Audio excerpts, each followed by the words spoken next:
Welcome back दोस्तों, मैं दीपक सिंह आपका स्वागत करता हूँ डीप मैथमेटिक्स क्लासेस में। दोस्तों आज का जो 30 से 3 का जो पार्ट 4 है वो हम देखेंगे और इसमें आप देख सकते हैं क्वेश्चन नंबर 23, 24 एंड 25। ठीक है, सेक्शन बी का।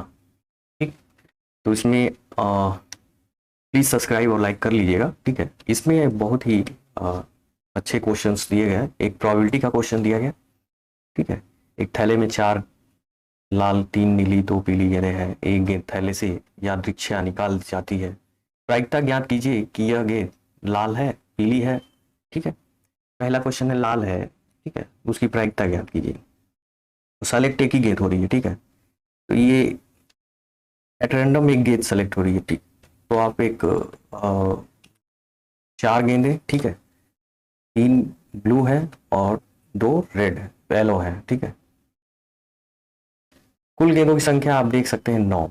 ठीक है, ये आपके 9 परिणाम आएंगे। ठीक है, आउटकम कितना आएगा? 9 आएगा, क्योंकि 9 गेंदें हैं और एक ही गेंद सेलेक्ट करनी है। तो आपके पास आउटकम क्या होगा? इन 9 गेंद में से या तो एक ये आ सकता है या ये कोई भी एक इसमें से आ सकता है। इसलिए जो है आउटकम, जो टोटल आउटकम है वो 9।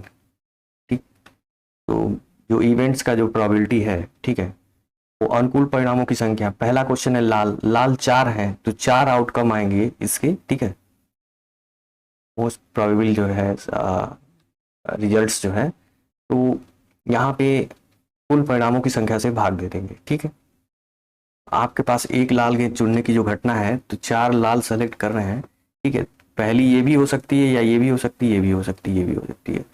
तो ये जो रेड आने की जो अनुकूल परिणाम है, ठीक है, आउटकम है, वो 4 है। ठीक, उनकी संख्या कितनी है? 4 है। और किसमें है? कुल परिणामों की संख्या कितनी है? आउटकम की संख्या 9 है। तो पॉसिबिलिटी जो निकालनी है, पॉसिबिलिटी कितनी है लाल गेंद, एक लाल गेंद आने की, तो 4/9 होगा। ठीक है, 4 जो है आपके अनुकूल रिजल्ट्स आ रहे हैं। ठीक है, ठीक है, और जो आपके टोटल जो रिजल्ट्स हैं वो 9 है। एक पीली गेंद चुनने की घटना जो है, ये प्रोबेबिलिटी आपकी होगी रेड की, और पीली गेंद के लिए 2/9 होगा। ठीक है, आपको क्लियर हो गया होगा। ठीक है, आगे बढ़ते हैं, देखते हैं कि दी गई आकृति में ABCD एक समांतर चतुर्भुज पैरेललोग्राम है और AE लाइन जो है BD को 1:2 के अनुपात में विभाजित करती है। ठीक है, कट करती है। यदि दी गई आकृति में BE 1.5 सेंटीमीटर है तो BC की लंबाई आपकी। आइए इसको समझते हैं। एक पैरेललोग्राम है ABCD। ठीक है, इसका मतलब ये चारों साइड इक्वल होंगी। ठीक, अब और ये सामने की पैरेलल्स भी होंगी। ठीक है, ये हो गया आपका एक बात, और चारों इक्वल है। तो यहाँ पे एक लाइन जो है AE जो है BD को, इस डायगोनल को कट कर रही है AE लाइन O पॉइंट पे, और वो भी रेशियो में 1 और 2 के। ठीक है, यहाँ 1:2 दिया हुआ है। ठीक, तो 1:2 के एक भाग ये है, तो ये 2 डबल हो जाएगा। ठीक है, ये बात कह रहा है।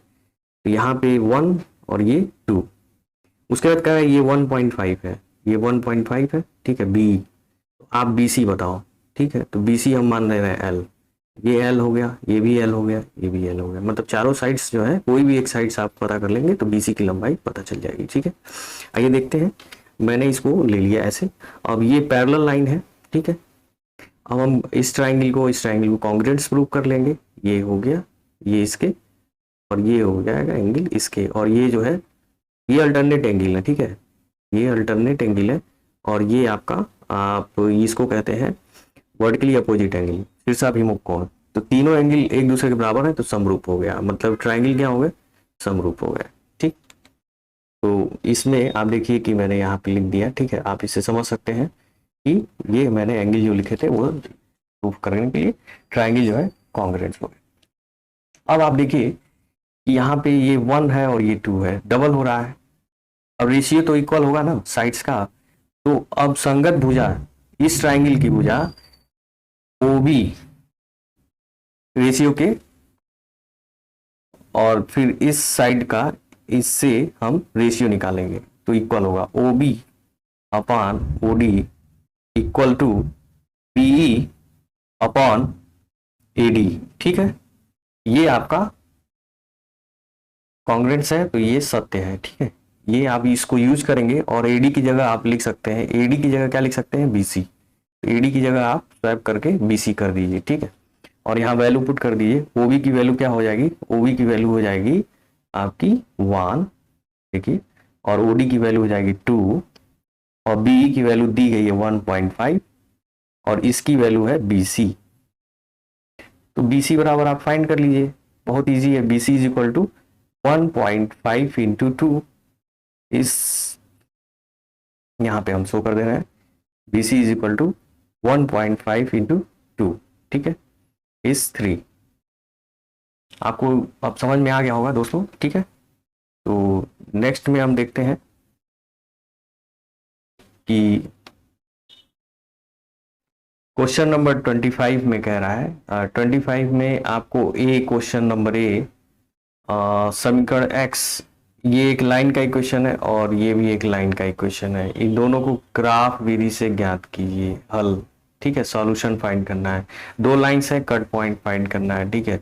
इक्वेशन सॉल्व करके हमको पॉइंट बताना है। एक्स एक्सिस और वाई एक्सिस कार्टेशियन प्लेन ले लेंगे, ठीक है, और x इज इक्वल टू 3 जो y के पैरेलल जाएगी वो यहाँ पे ड्रॉ कर लेंगे।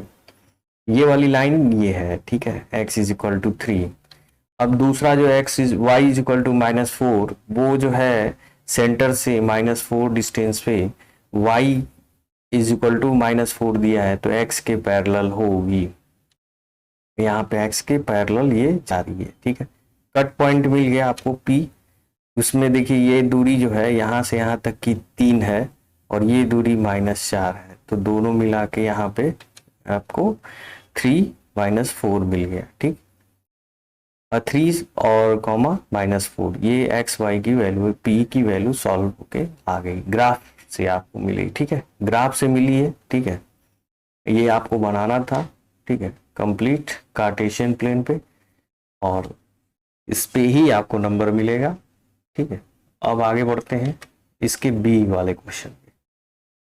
सेकंड क्वेश्चन है, ग्राफ से ही आपको बताना है जांच करके कि क्या निम्न जो फॉलोइंग इक्वेशन है वो x इज इक्वल टू 0 और y इज इक्वल टू -4 वो आपके, ठीक है, ये कंसिस्टेंट है कि नहीं, संगत है कि नहीं, एक साथ है कि नहीं, ठीक है।